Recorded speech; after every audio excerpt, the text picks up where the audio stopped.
ಎಲ್ಲರಿಗೂ ನಮಸ್ಕಾರ. ಇವತ್ತು ತೊಂಡೆಕಾಯಿಯನ್ನು ಜಜ್ಜಿ ಒಂದು ದಿಢೀರಾಗಿ ಸಾರನ್ನು ಮಾಡುವ.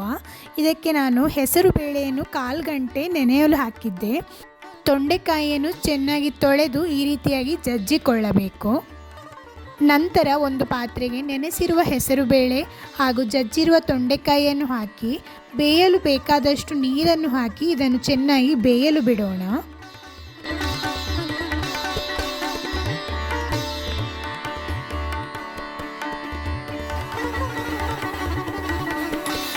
ಆವಾಗವಾಗ ಕೈಯಾಡಿಸುತ್ತೀರಿ, ತೊಂಡೆಕಾಯಿ ಹೋಳುಗಳೆಲ್ಲ ಚೆನ್ನಾಗಿ ಬೇಯಲಿ. ಇದು ಸಾಧಾರಣ ಅರ್ಧ ಬೆಂದಾಗ ನಾನು 1 ಹಸಿಮೆಣಸು, ರುಚಿಗೆ ತಕ್ಕಷ್ಟು ಉಪ್ಪು, ಅರಿಶಿನ ಹುಡಿ ಹಾಗೂ ಸ್ವಲ್ಪ ಬೆಲ್ಲವನ್ನು ಹಾಕಿಕೊಳ್ತಾ ಇದ್ದೇನೆ. ಚೆನ್ನಾಗಿ ಮಿಕ್ಸ್ ಮಾಡಿ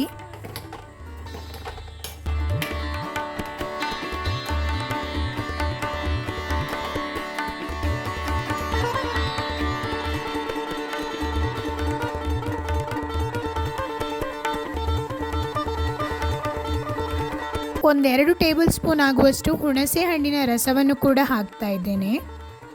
ಹೆಸರು ಬೇಳೆ ಹಾಗೂ ತೊಂಡೆಕಾಯಿ ಚೆನ್ನಾಗಿ ಬೆಂದಿದೆ. ಇನ್ನೀಗ ಇದಕ್ಕೆ ಒಂದು ಒಗ್ಗರಣೆಯನ್ನು ಕೊಡೋಣ. ಇಂಗು ಅಥವಾ ಬೆಳ್ಳುಳ್ಳಿಯನ್ನು ಕೂಡ ಉಪಯೋಗಿಸಬಹುದು. ನಾನಿಲ್ಲಿ ಇಂಗಿನ ಒಗ್ಗರಣೆಯನ್ನು ಕೊಡ್ತಾ ಇದ್ದೇನೆ. ದಿಢೀರಾಗಿ ಮಾಡುವಂತಹ ಈ ಸಾರು ತುಂಬಾ ರುಚಿಯಾಗಿರುತ್ತದೆ. ನೀವು ಒಮ್ಮೆ ಟ್ರೈ ಮಾಡಿ ನೋಡಿ.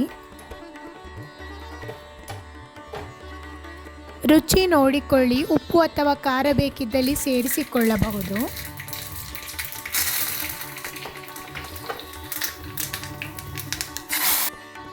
ಆಹಾ, ತುಂಬ ಘಮ ಘಮ ಪರಿಮಳ ಬರ್ತಾ ಉಂಟು. ನಾನಂತೂ ಈಗಲೇ ಊಟ ಮಾಡಲು ಹೋಗ್ತೇನೆ. Thank you for watching this video.